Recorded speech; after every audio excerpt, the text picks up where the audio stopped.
Hello everyone, इस video में हम अर्थमेटिक प्रोग्रेशन का फुल कॉन्सेप्ट डिस्कस करेंगे। तो चलिए शुरू करते हैं। फर्स्ट हम समझेंगे व्हाट इज सीक्वेंस। सीक्वेंस क्या होते हैं।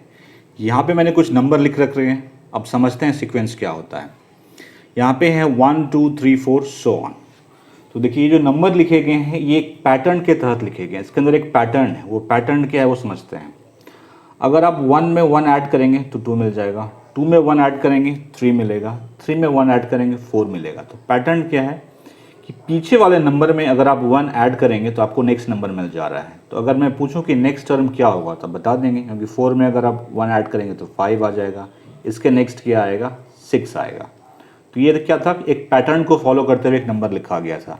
तो जब पैटर्न को फॉलो करते हुए कोई आप नंबर की लिस्ट बनाते हैं तो आगे कौन सा नंबर आएगा वो आप इजीली पता कर सकते हैं। सेकंड मैंने लिया है 2 4 8 16।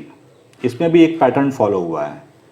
अगर 2 में आप 2 मल्टीप्लाई करेंगे 4 आ जाएगा, 4 में 2 मल्टीप्लाई करेंगे 8, 8 में 2 करेंगे 16। तो हम क्या देख रहे हैं कि पीछे वाले नंबर में अगर आप 2 मल्टीप्लाई कर रहे हैं तो आगे वाला नंबर मिल जा रहा।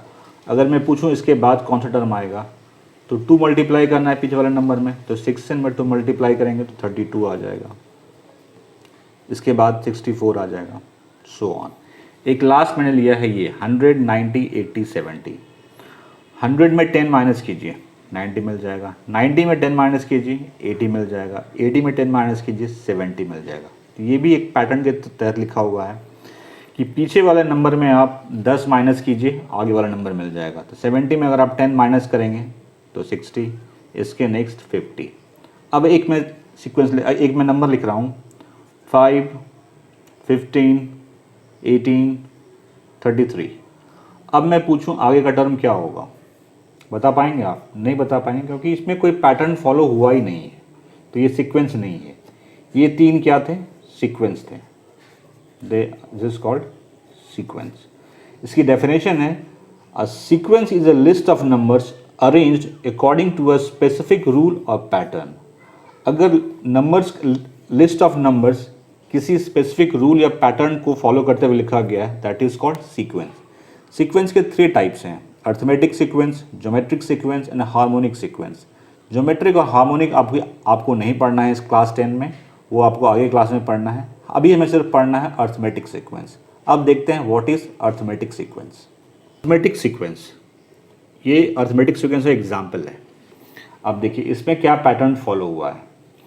अगर आप 4 में 5 ऐड करते हैं तो 9 मिल जाएगा आपको, 9 में अगर आप 5 ऐड करेंगे 14 मिल जाएगा आपको, 14 में अगर 5 ऐड करेंगे आपको 19 मिल जाएगा। तो हम क्या देख रहे हैं कि पीछे वाले टर्म में अगर आप +5 ऐड करते हैं तो आपको आगे का टर्म मिल जाएगा।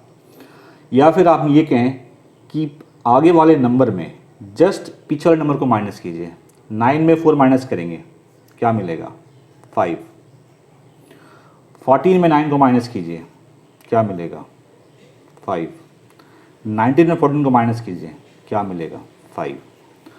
तो अर्थमेटिक सीक्वेंस में अगर पीछे वाले नंबर में एक फिक्स नंबर ऐड करने से आगे का नंबर आ जा रहा है, या फिर आगे वाले नंबर में उसके जस्ट पीछे वाले नंबर को माइनस करने से जो वैल्यू आती है वो थ्रू आउट कॉन्स्टेंट है, मतलब कि यहाँ पे इन इस पेयर के लिए 5 था, इस पेयर के लिए भी 5 है, इस पेयर के लिए 5 है। तो ऐसे सीक्वेंस को हम लोग कहते हैं अर्थमेटिक सीक्वेंस, ठीक है।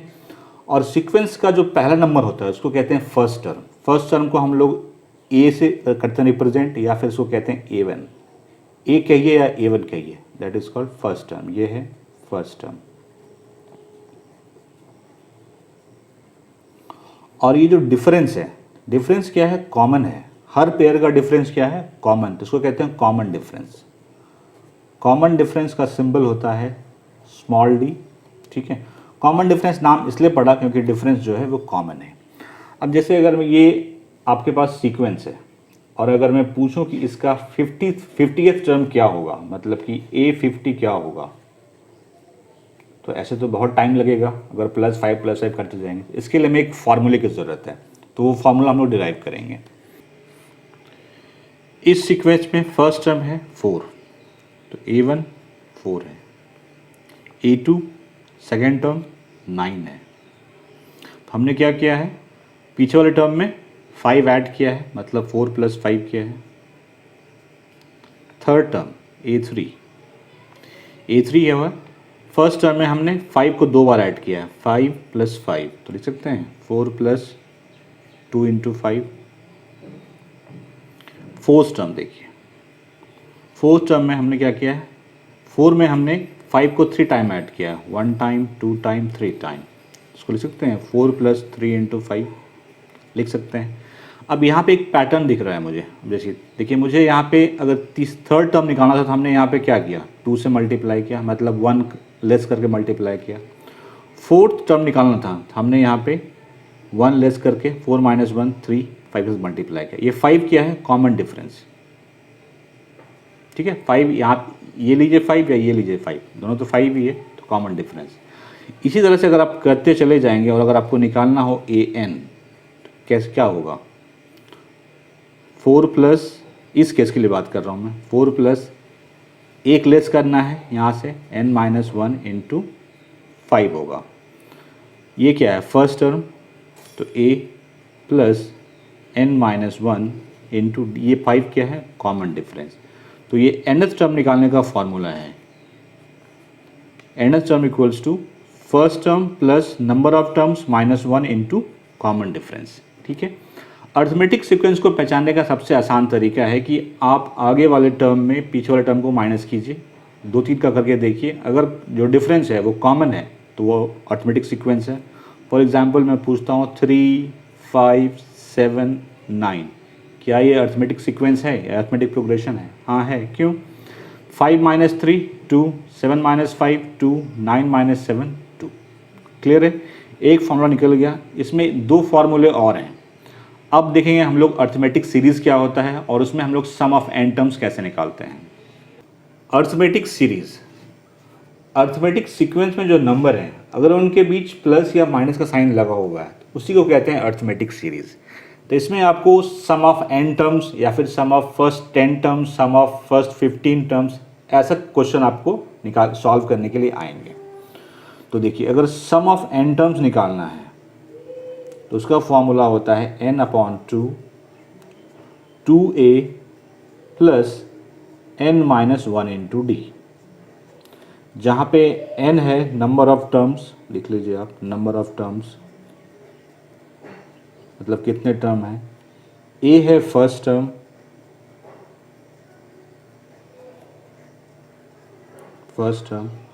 और d है common difference,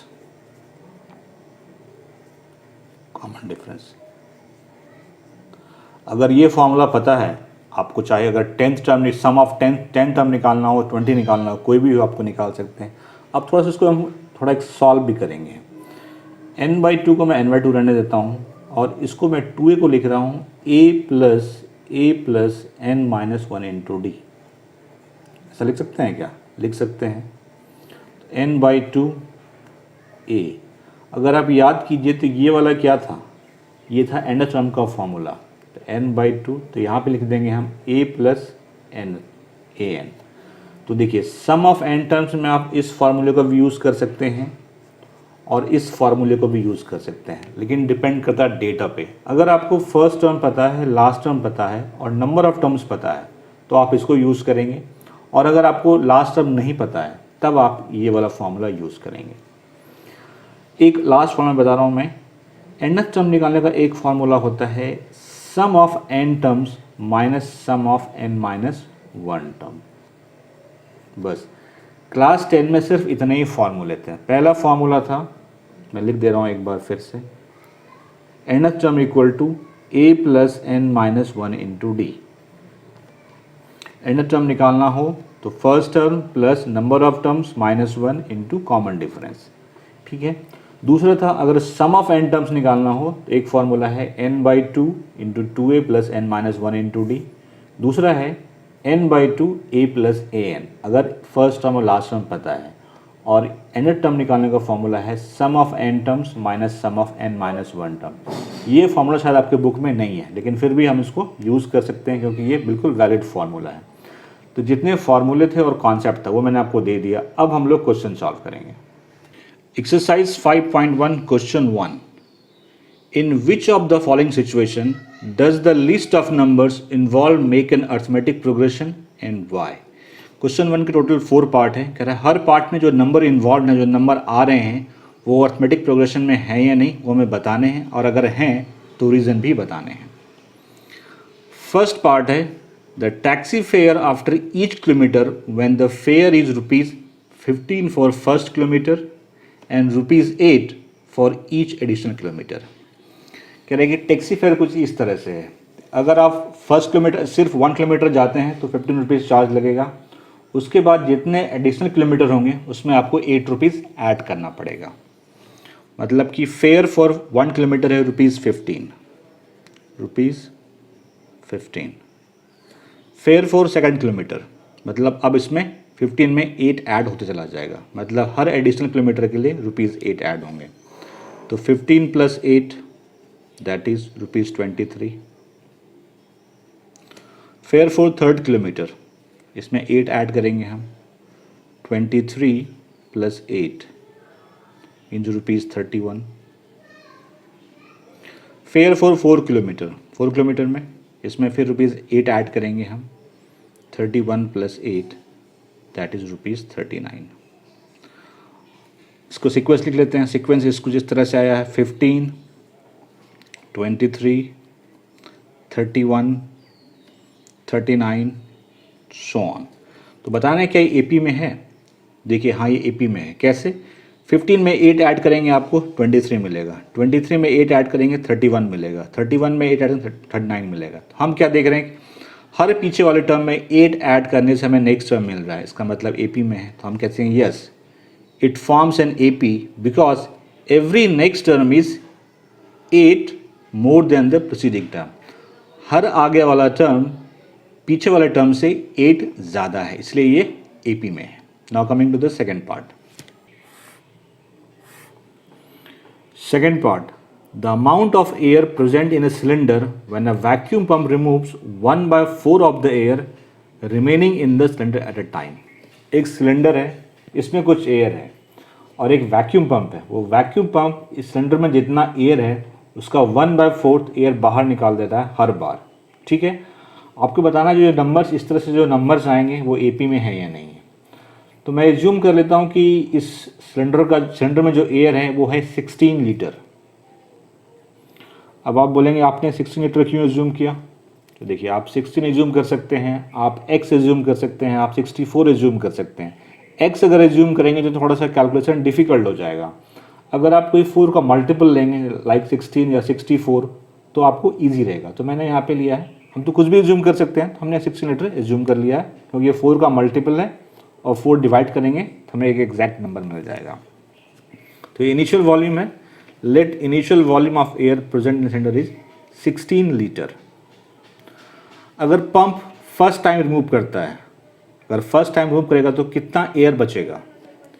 air left after first removal, 16 litre air पहले से था, पंप 1/4 रिमूव करेगा, मीन 16/4 रिमूव करेगा।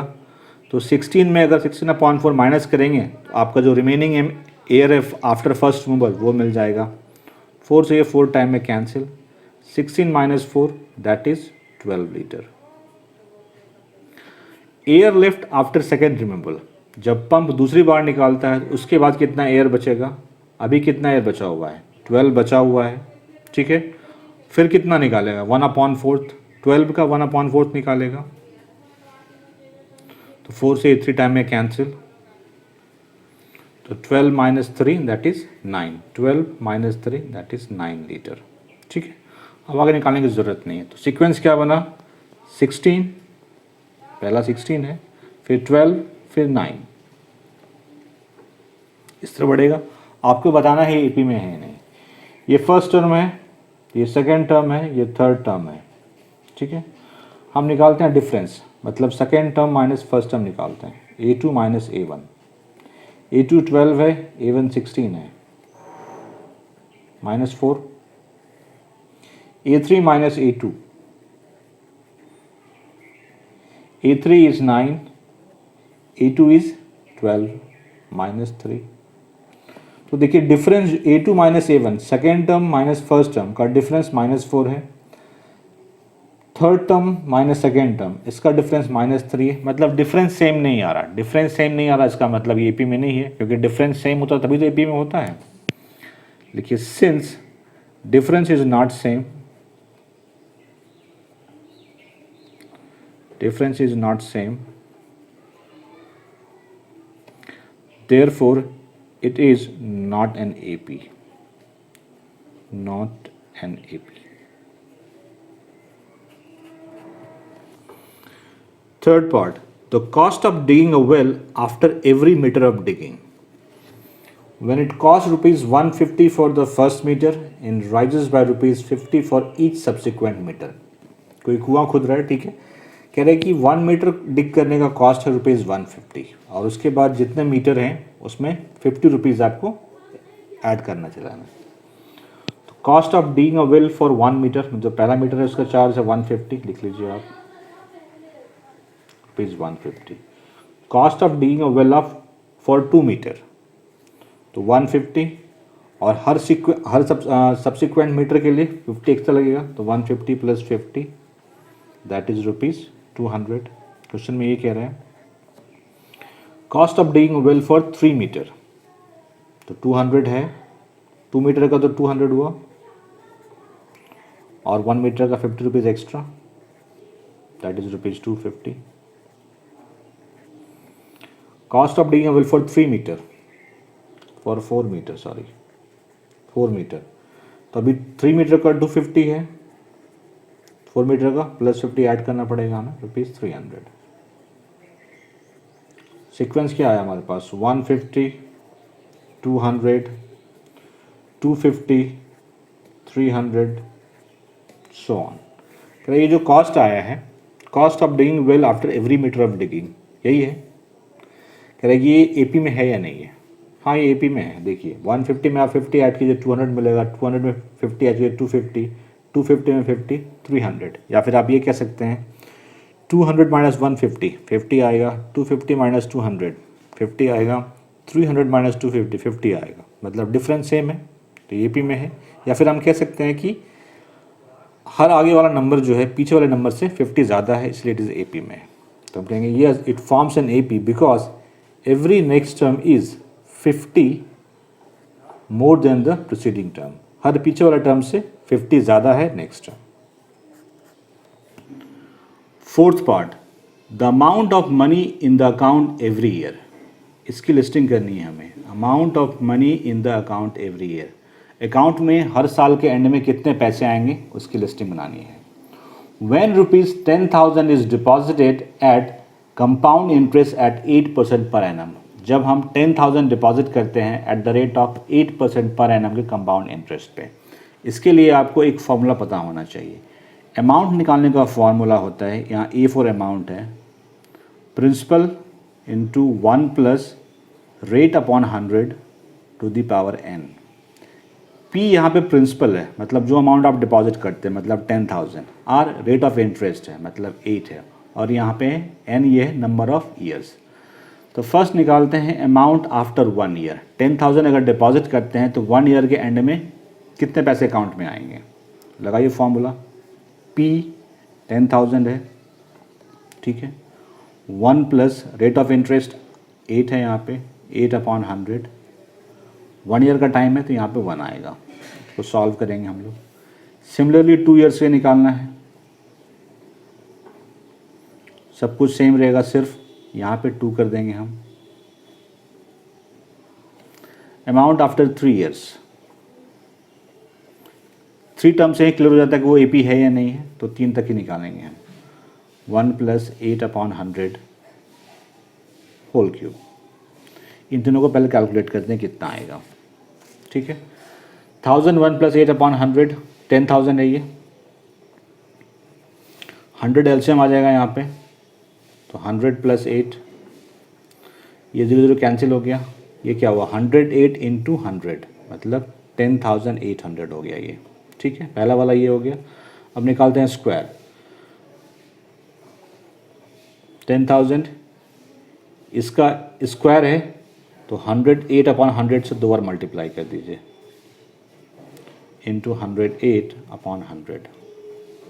तो 2 जीरो से ये 2 जीरो कैंसिल, 2 जीरो से ये 2 जीरो कैंसिल।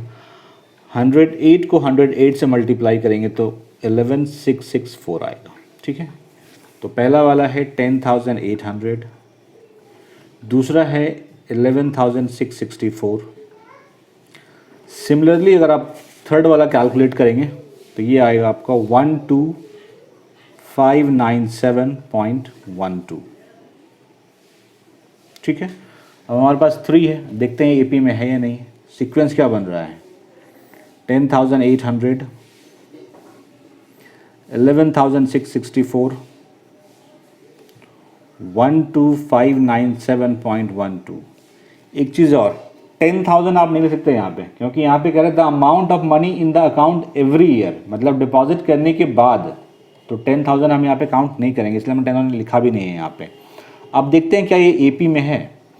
तो अगर ये फर्स्ट टर्म है, सेकेंड टर्म, थर्ड टर्म, अब इनके डिफरेंस निकालते हैं। अगर डिफरेंस सेम आएगा तो एपी में होगा, अदरवाइज नहीं होगा।